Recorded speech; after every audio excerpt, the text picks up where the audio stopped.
Hello dear, इस video के अंदर मैं आपको एक्सरसाइज 1.1 के वीडियो सॉल्यूशंस देने वाला हूं। ठीक है। और ये जो एक्सरसाइज के क्वेश्चंस होते हैं ये आपके खुद के करने के लिए होते हैं।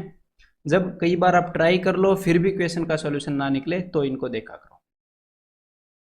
What is smallest 6 digit number that can be formed using these digits. तो ये जो कंसेप्ट है ये हमने 4th या 5th क्लास में पहली बार किया होगा। ठीक है। फिर भी मैं आपको एक बार थोड़ा सा ये बता देता हूँ, ध्यान से देखिएगा।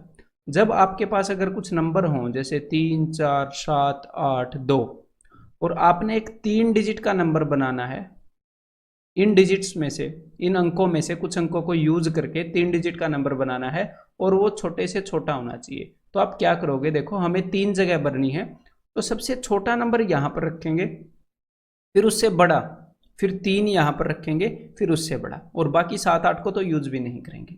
और ऐसे ही अगर आपको इन्हीं डिजिट से 3 डिजिट का, यहाँ पर तो हमने बनाया था स्मॉलेस्ट नंबर, अगर आपको बनाना है बिगेस्ट नंबर, बड़े से बड़ा नंबर 3 डिजिट का जो इन डिजिट्स को यूज करके बनाया जा सकता है, तो सबसे पहले आप सबसे बड़ा नंबर लिखेंगे। चौथी या 5वीं में हमने ये किया है, फिर उससे छोटा और फिर उससे छोटा, तो ये वाला नंबर बनेगा।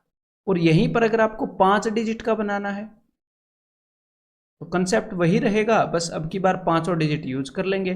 तो 2, 3, 4, 7, 8 ये सबसे छोटा, और सबसे बड़े वाला हो जाएगा 8, 7, 4, 3, 2। इस कंसेप्ट के ऊपर बेस्ड इक्वेशन है।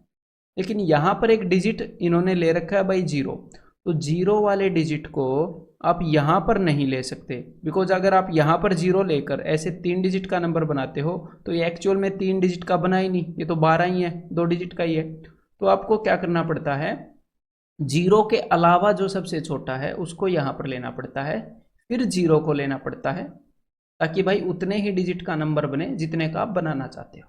ठीक है। तो यहाँ पर ये कंसेप्ट है। अब हम 6 डिजिट का नंबर बनाते हैं, तो हमने 6 जगह भरनी है, 1, 2, 3, 4, 5, 6। तो भाई सबसे छोटा 0 है, लेकिन 0 को नहीं लेंगे, 0 को यहाँ पर ले लिया तो 5 ही डिजिट का बन जाएगा, तो 0 को मैंने रख लिया यहाँ पर। अब सबसे छोटा बताओ, यहाँ पर तो 1 है, अगर 1 ना भी होता, यहाँ पर 2 होता, तो हम यहाँ पर 2 को यूज कर रहे होते, लेकिन अब तो 1 है तो यहाँ पर हम यूज करेंगे जी 1 को। तो 1, 0, फिर सबसे छोटा क्या है, फिर 3 है, फिर 4 है, फिर 5 है, फिर 7 है। तो ये वाला आंसर हो जाएगा आपका ऑप्शन 2।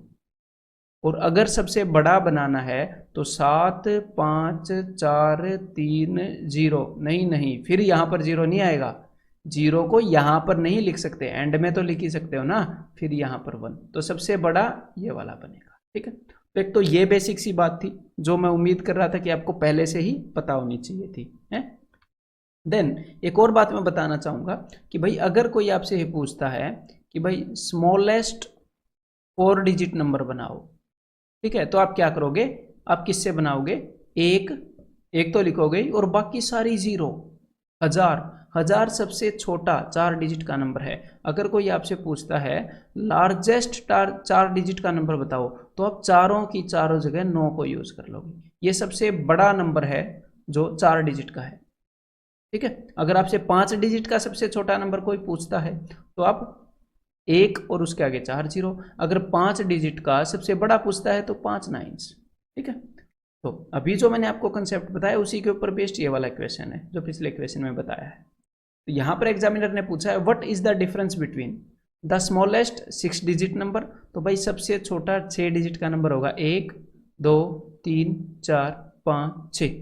सबसे पहले 1 और उसके आगे बाकी सारी 0। द ग्रेटेस्ट 4 डिजिट नंबर, तो सबसे बड़ा 4 अंकों की संख्या, तो भाई 4 9 हो जाएंगे। इनका डिफरेंस बताना है, तो भाई सिंपल सी बात है, घटा दो, तो यहां पर आंसर क्या आ जाएगा, यहां पर आंसर आ जाएगा ऑप्शन 3।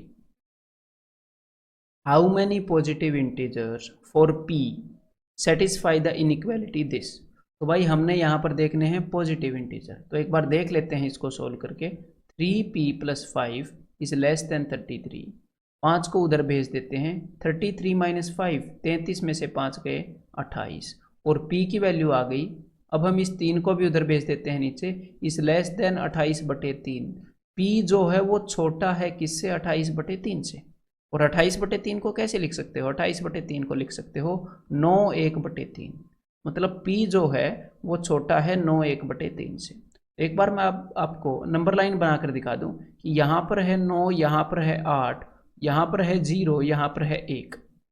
तो भाई 9 1/3 9 से थोड़ा सा आगे होएगा, यहाँ पर होएगा 9 1/3।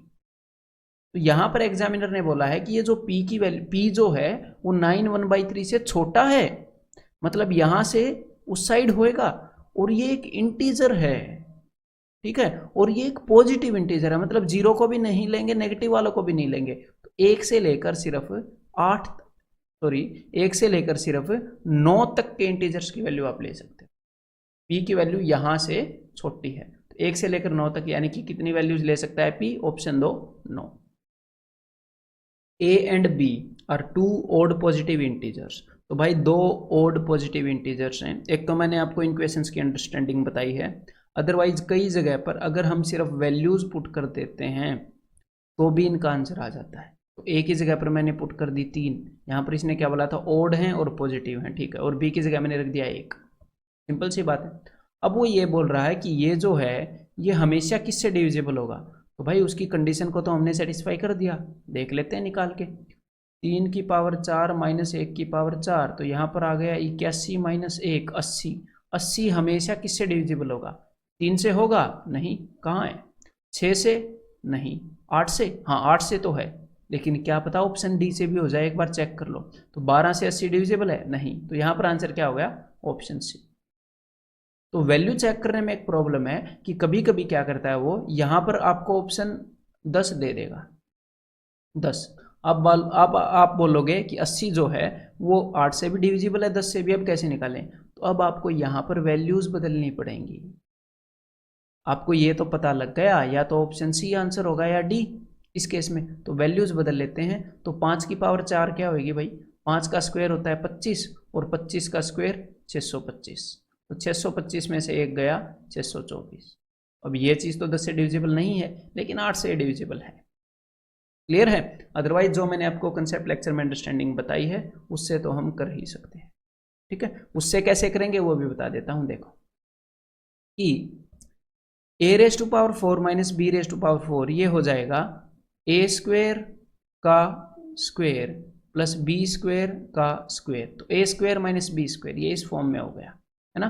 तो ये क्या हो जाता है? ये हो जाता है a plus B into A minus B, यानी कि a² plus b² into a² minus b²। अब इसको मैं आगे और तोड़ सकता हूँ, ये क्या आ जाएगा? a प्लस बी इसी फॉर्मूले से, और आगे आ जाएगा a माइनस बी। तो भाई ये अपना हो गया इस फॉर्म में। अब a और b जो हैं ये दोनों ओड पॉजिटिव इंटीजर हैं, ओड हैं, विषम हैं। तो ओड का स्क्वायर ओड और ओड का स्क्वायर ओड, तो ओड प्लस ओड ये जी इवन बनेगा, ओड और ओड। और ओड प्लस ओड ये भी इवन बनेगा, और odd number minus odd number ये भी इवन नंबर होता है। तो इस नंबर के पास भी 2 है, इस नंबर के पास भी 2 है, इस नंबर के पास भी 2 है, क्योंकि ये इवन है ना। तो तीनों नंबर का अगर प्रोडक्ट करेंगे तो भाई इन तीनों नंबर के पास 8 तो होएगा ही होएगा, 8 इंटू समथिंग होंगे, तो 8 से तो डिविजिबल होंगे ही होंगे, गारंटी है, ठीक है भाई। ये वाला question, P and Q are even. तो P और Q इवन है, तो भाई कुछ भी कर लेंगे। P की वैल्यू 4 ले ली, Q की 2 ले ली। P की 4 क्यों ले ली मैंने? क्योंकि P माइनस आ रहा है ना, तो बस मैं पॉजिटिव रखना चाह रहा हूँ। Are even and R is odd, और R को मैंने 1 ले लिया, रख के देख लूंगा। देखो P माइनस Q मतलब कि 4 माइनस 2, ये हो गया 2, 2 का स्क्वायर 4 इंटू R की वैल्यू, R क्या है 1, तो ये आ गया 4। लेकिन एग्जामिनर बोल रहा है कि ये ओड है, नहीं भाई ये तो इवन है। अब अगला देखते हैं, P प्लस Q यानी कि 4 प्लस 2 6, 6 का स्क्वायर 36 इंटू 1, वो बोल रहा है कि ये ओड है। भाई ये भी इवन है, ये भी नहीं होएगा। P स्क्वायर मतलब 4 का square 16 into Q plus R, तो Q की वैल्यू 4 है, सॉरी Q की वैल्यू 2 है और R की वैल्यू 1 है, तो ये हो गया जी 2 और 1 3, तो 16 3 48, ये भी इवन है भाई, ये भी नहीं होगा। यहाँ पर आंसर हो जाएगा ऑप्शन 4, ठीक है। तो हम ऐसे भी कर सकते हैं, हम उस अंडरस्टैंडिंग से भी कर सकते हैं, ठीक है, कंसेप्ट लेक्चर में जो आपको बताई है। तो अगर एक बार ये वाला क्वेश्चन और मैं उस अंडरस्टैंडिंग से करके दिखा सकता हूँ, बाकी आप खुद देख सकते हो कंसेप्ट लेक्चर की अंडरस्टैंडिंग से। देखो कि भाई P और Q जो हैं ये दोनों इवन हैं और जो R है वो ओड है। तो देखो इवन माइनस इवन, ये इवन होएगा, इवन का स्क्वायर इवन होएगा, और इवन इंटू जो R है odd, even into odd even ही होता है। ठीक है, तो ये ट्रू नहीं है। P भी इवन है, Q भी इवन है, इवन प्लस इवन इवन होएगा, और इवन का स्क्वायर इवन होएगा। तो इवन इंटू आगे है R है odd, even into odd even होएगा, ये भी नहीं होएगा। P जो है वो है इवन, तो इवन का square even into even plus odd, ये तो ओड हो जाएगा, और इवन इंटू ओड ये फिर से इवन हो जाएगा, ये भी नहीं होगा। ठीक है, if the sum of two integers is 12, तो भाई दो इंटीजर्स का सम 12 है, एक इंटीजर है एक और इंटीजर है, दोनों का सम है 12, और यहाँ पर इसने क्या पूछा है, then which of the following must be true. तो नीचे जो ऑप्शंस दिए गए हैं इनमें से कौन सा पक्का सच होना ही होना चाहिए। तो देखो जब भी दो इंटीजर्स का सम 12 होता है, या तो वो दोनों इवन है, या तो वो दोनों इवन होंगे तभी 12 होएगा, या फिर दोनों ओड होंगे। दो ओड नंबर्स का सम इवन होता है और दो इवन नंबर्स का सम भी इवन होता है। अगर एक ओड होएगा और एक इवन होएगा तो सम हमेशा ओड होता है, और यहाँ पर सम है 12, मतलब कि या तो दोनों ओड हैं या दोनों इवन हैं, ये श्योर है। और यहाँ पर एग्जामिनर ने पूछा है कि नीचे जो ऑप्शंस दिए गए हैं उनमें से कौन सा पक्का सच है। तो बोथ आर इवन इंटीजर्स, क्या ये पक्का सच है? नहीं भाई, ओड भी तो हो सकते हैं, ये कहाँ पक्का सच है, मस्ट बी ट्रू बोला है।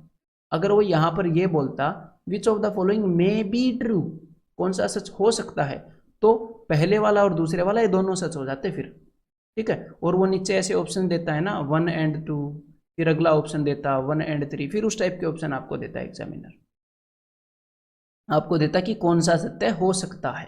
लेकिन यहाँ पर उसने दिया है कौन सा मस्ट बी ट्रू। तो भाई ये जरूरी नहीं है कि इवन होंगे दोनों, दोनों ओड भी हो सकते हैं, और ये भी जरूरी नहीं है दोनों ओड होंगे, इवन भी हो सकते हैं। तो जरूरी नहीं है ना कि ये सच है या ये, कोई भी हो सकता है। One integer is even and the other is odd, ये तो हो ही नहीं सकता। तो यहां पर भी आंसर क्या हो गया, option 4 none. If x and y are natural numbers such that x plus Y is equal to 2019, तो भाई x और y की वैल्यू है 2019, तो दो नंबर्स का सम ओड है, ये क्या है ओड, तो पक्का एक ओड है और एक इवन है, पक्का, क्योंकि अगर दोनों इवन होते तो ये इवन हो जाता, अगर दोनों ओड होते तो भी ये इवन हो जाता। तो भाई पक्का एक ओड और एक इवन जब इन दोनों को जोड़ा जाए तो ही ओड आता है। एक्स और वाई में से एक तो ओड है एक इवन है, मैं ये नहीं पता कौन सा ओड इवन है, पर एक ओड है एक इवन है। तो भाई इन्होंने क्या बोला है, -1 raise to power X plus -1 raise to power Y, इनमें से एक ओड है एक इवन है। एक को मैंने ओड लिख दिया और एक को मैंने लिख दिया इवन, कैसे भी कर सकते हो, आगे पीछे कर सकते हो। देखो जब -1 की पावर, जब -1 की घात ओड हो, विषम हो, तो -1 ही आता है, और जब इवन हो तो आ जाता है भाई +1। ठीक है, जब भी पावर -1 की पावर 7 होएगी तो -1 आएगा, -1 की पावर 8 होएगी तो +1 आएगा। तो -1 और बीच में इंटू का नहीं है, ये प्लस का साइन है, -1 + 1, तो यहाँ पर आंसर आ जाएगा ऑप्शन सी 0। ठीक है, if x and y are even positive integers and z is odd, तो भाई अच्छा x और y इवन पॉजिटिव इंटीजर हैं, ये दोनों इवन, और ये z जो है ये ओड है। तो इन्होंने ओड नेगेटिव, मतलब कि नेगेटिव ओड इंटीजर है, जैसे कि -3, -5, -7, इस तरह का। ठीक है, विच of the following is definitely true, तो नीचे जो दिए गए हैं इनमें से कौन सा पक्का ट्रू है कि वो ट्रू होगा ही होगा। तो देखो ये जो इस टाइप के क्वेश्चन है ना, इनके अंदर आपकी ओड और इवन की जो अंडरस्टैंडिंग है कि ओड और ओड को जोड़ते हैं तो क्या होता है, वो अंडरस्टैंडिंग स्ट्रांग होनी चाहिए। और अगर आप यहाँ पर वैल्यूज़ भी लेना चाहते हो तो वैल्यूज़ लेते हुए भी आपको थोड़ा सा ध्यान देना पड़ेगा। मैं एक बार वैल्यूज़ लेके आपको बता दूं, देखो मैंने x की वैल्यू ले ली भाई 4, इसकी ले ली 2, दोनों इवन है ना, और z की वैल्यू मैंने ले ली -1, सारी कंडीशन सेटिस्फाई कर दी। अब मैं पहले ऑप्शन के अंदर रख रहा हूँ कि क्या ये ट्रू होगा ही होगा, देखते हैं।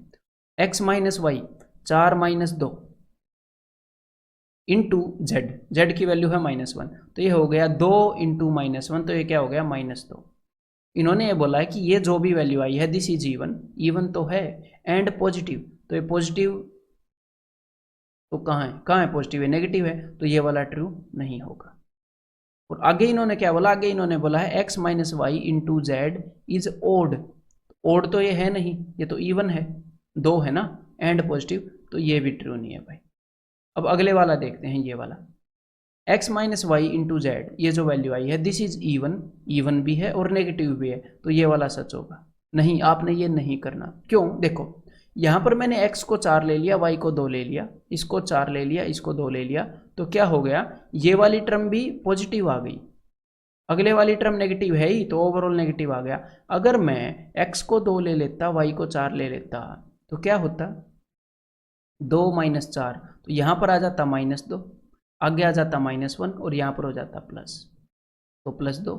तो भाई देखो, तो फिर हो सकता आपको लगे कि ऊपर वाला सच होएगा, ये वाला देखो, ये जरूरी नहीं है कि भाई x बड़ा होएगा, ये भी जरूरी नहीं है कि x छोटा होएगा, ठीक है। तो जो ये कंडीशंस दी हैं एग्जामिनर ने, उनके अंदर ये दोनों केसेस पॉसिबल हैं। जरूरी नहीं है कि ऊपर वाला ट्रू होएगा या नीचे वाला, कभी कभी नीचे वाला ट्रू होगा, कभी कभी ऊपर वाला, ठीक है। तो इसने पूछा विच of the following is definitely true, कि ये ट्रू होगा ही होगा, तो भाई यहाँ पर आंसर आ जाएगा ऑप्शन 4। समझ में आ गई बात? तो जब हम वैल्यूज भी लेते हैं इस टाइप के इक्वेशंस में, तो हमें थोड़ा सा सतर्क रहना पड़ेगा, इसीलिए हमारी अंडरस्टैंडिंग स्ट्रांग होनी चाहिए वैल्यूज पुट करते हुए भी, ठीक है। तो चलिए अब आगे बढ़ते हैं। If x is an even integer and y is an odd integer which of the following is true, तो कौन सा सच है? तो भाई x इवन है और y जो है वो ओड है, तो x को मैंने ले लिया जी 2, y को मैंने ले लिया जी 1, ठीक है। अब मैं यहाँ पर वैल्यूज पुट करूंगा, x raise to power y is an even integer, तो भाई मतलब कि x की वैल्यू है 2, 2 raise to power 1 is equal to 2, ये एक इवन इंटीजर है और यही ट्रू है, तो यहाँ पर आंसर क्या हो गया, ऑप्शन 1, ठीक है। अगले ऑप्शन के अंदर पुट करके देख लेते हैं। अगला ऑप्शन क्या है पता है? अगला ऑप्शन है नंबर यानी कि संख्या। तो हमने एक नंबर बनाया है, कैसे बनाया है, पहले y को रखा है फिर x को, ये इनका प्रोडक्ट नहीं है, देखो अंडरलाइन भी कर रखा है कि ये जो नंबर है, तो पहले मैंने रखा y को मतलब कि 1, फिर मैंने रखा x को मतलब कि 2, तो ये जो 12 बना है इज एन ओड इंटीजर, तो 12 तो इवन होता है, ये तो गलत हो गया। देन अगला number X Y is an even integer, देखो x की वैल्यू है 2, y की वैल्यू है 1, तो ये तो भाई ओड हो गया, ये इवन नहीं है, ये भी गलत हो गया। यहाँ पर ट्रू क्या है, यहाँ पर ऑप्शन 1 ट्रू है, ठीक है।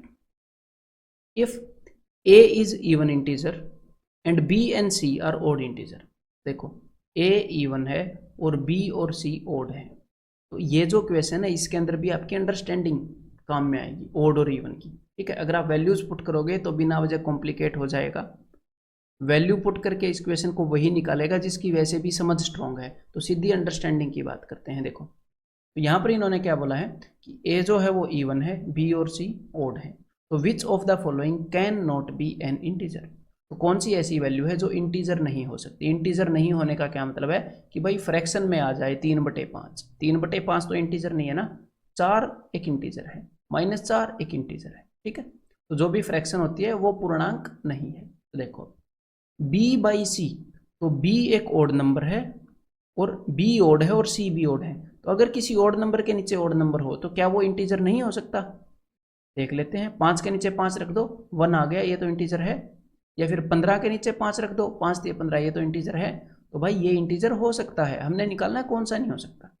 अगला क्वेश्चन देखते हैं, a इंटू बी यानी कि even number into odd number बटे में ओड नंबर, ऐसा हो तो क्या ये इंटीजर नहीं हो सकता? हो सकता है। जब ओड बाई ओड हो सकता है, इवन नंबर की तो वैल्यू पुट करने की जरूरत है नहीं, थोड़ी देर पहले दिखाई कि 15/5, जब ये हो सकता है तो इवन की वैल्यू कुछ भी पुट कर लो, ये तो इंटीजर हो ही जाएगा। अब अगला देखते हैं, a into C even into odd divided by b, यही चीज हमने यहाँ पर की है, तो ये भी इंटीजर हो सकता है, तो ये भी आंसर नहीं होगा।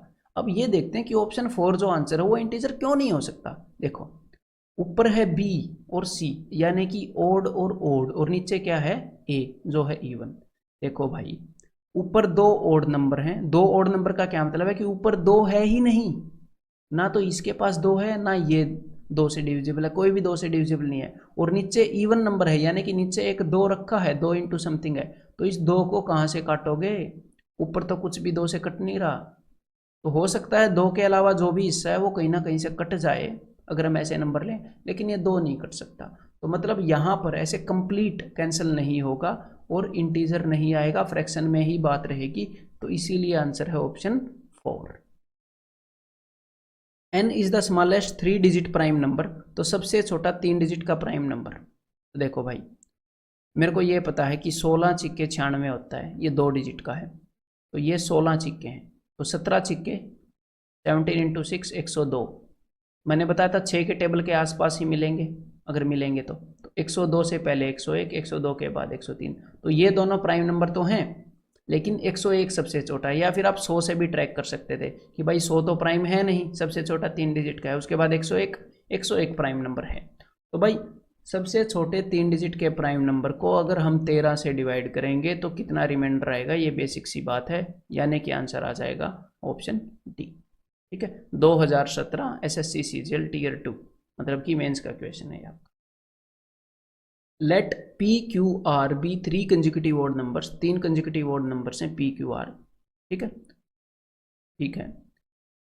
If all P Q R are prime, अगर तीनों पी क्यू आर प्राइम है तो आर बताओ। तो देखो भाई, इस चीज़ का कोई फॉर्मूला नहीं है, ये बेसिक सी अंडरस्टैंडिंग है कि ऐसे 3 नंबर जो कंजिक्यूटिव ऑड भी हैं और प्राइम भी हैं, सिर्फ एक ही ऐसा ग्रुप पॉसिबल है दुनिया में 3 5 7 का, तीनों प्राइम भी हैं और तीनों कंजिक्यूटिव ऑड हैं। ठीक है, ये जस्ट प्रेजेंस ऑफ माइंड का क्वेश्चन है। फाइंड आर, तो आर की वैल्यू हो जाएगी ऑप्शन 2। ठीक है, इसके लिए कोई फॉर्मूला नहीं होगा। इफ एन डिनोट्स, इफ बड़ी वाली ब्रैकेट के साथ अगर n आ जाए तो उसका मतलब है greatest integer less than n। इसका मतलब क्या है वो मैं आपको बताता हूँ। देखो, मान लो n मैंने ले लिया 3.2 और बड़ी वाली ब्रैकेट में ले लिया, तो ये अपनी नंबर लाइन है 0 1 2 3 4। तो 3.2 कहाँ पर आएगा, 3.2 आएगा जी यहाँ पर, मतलब कि जो हमारा n है वो यहाँ पर है n। ठीक है, तो अगर ये जो n है ये इस बड़ी वाली स्क्वायर ब्रैकेट में हो तो इसका मतलब होता है कि ग्रेटेस्ट इंटीजर, बड़े से बड़ा इंटीजर जो कि which is smaller than n, जो n से छोटा है, मतलब इस n से छोटा सबसे बड़ा इंटीजर क्या है 3, इससे जस्ट छोटा 3 है सबसे बड़ा। 2 भी इससे छोटा है, लेकिन इससे छोटे जो भी इंटीजर है उनमें सबसे बड़ा 3 है, तो इसकी वैल्यू है जी 3।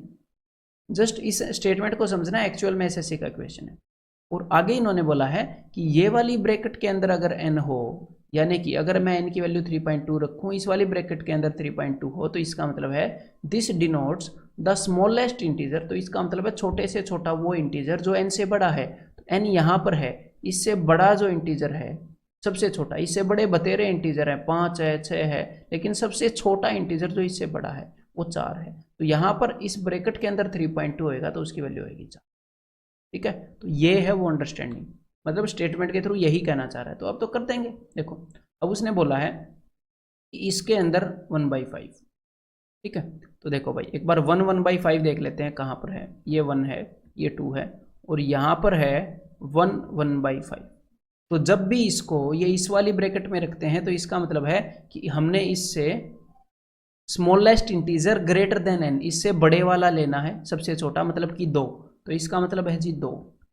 जब इस ब्रैकेट के अंदर रखते हैं तो इसका मतलब है कि भाई बड़े से बड़ा इंटीजर जो इससे छोटा है, इससे छोटे वाला बड़े से बड़ा 1, इसका मतलब है 1 माइनस छोटी ब्रैकेट के अंदर है फिर से, तो ये तो हमने निकाल लिया था ना, छोटी ब्रैकेट के अंदर जब ये होगा 2 मतलब होगा है, फिर डिवाइडेड बाय बड़ी ब्रैकेट के अंदर अगर ये है तो ये तो हमने निकाल लिया था 1 है, वही अंडरस्टैंडिंग है।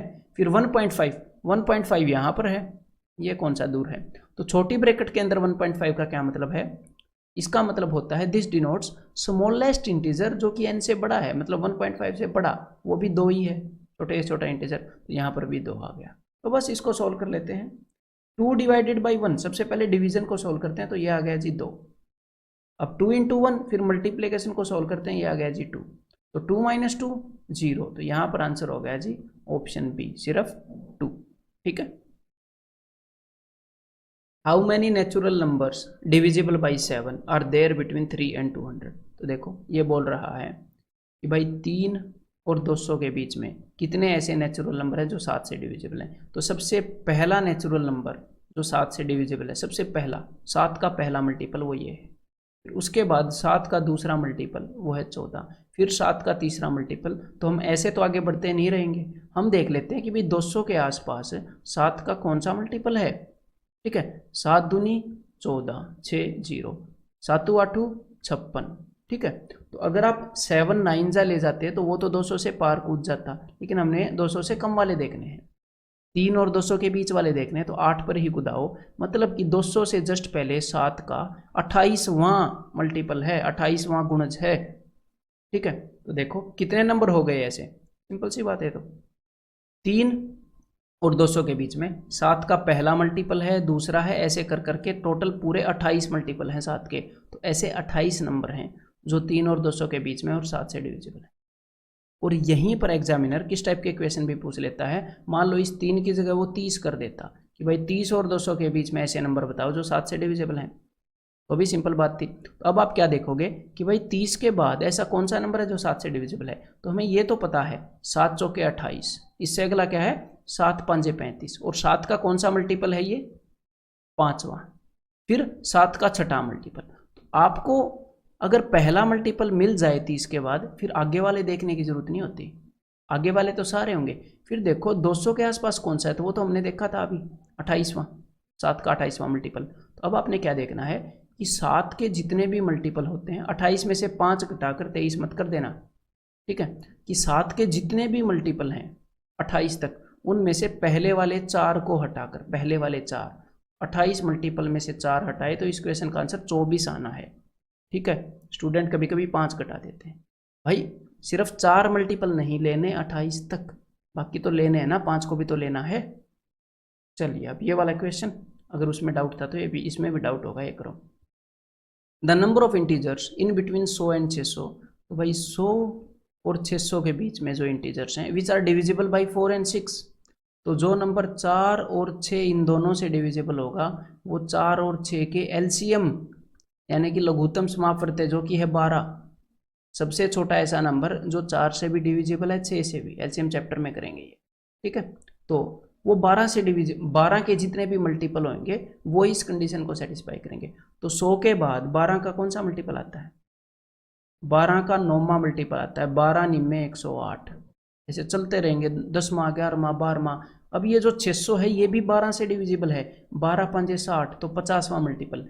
लेकिन हमने जो है 100 और 600 के बीच वाले लेने हैं, तो ये 50वां मल्टीपल नहीं लेना, 49वां लेना है। तो ऐसे कितने नंबर हो गए भाई 100 और 600 के बीच में जो डिविजिबल हैं। तो भाई 12 के जो 49 मल्टीपल हैं उनमें से पहले 8 नहीं लेने, उसके बाद वाले सारे लेने हैं। 49 माइनस 8 यानी कि 41, यहाँ पर आंसर 41 हो जाएगा। ये 9 मत घटा देना, पहले 8 नहीं लेने 49 में से। ठीक है, let X Y Z be 3 consecutive positive integers. ठीक है, सच दैट, तो भाई ये 3 कंजिक्यूटिव पॉजिटिव इंटीजर हैं। एक्स और जेड रेशियो जो है एक्स और जेड का वो 5 और 6 है, ये 5 है तो ये 6 है।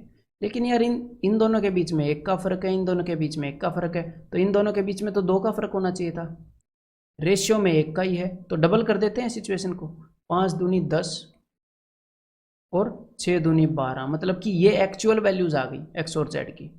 ठीक है, तो y की वैल्यू क्या हो जाएगी, वो हो जाएगी जी 11, यानी कि आंसर क्या हो जाएगा ऑप्शन 1।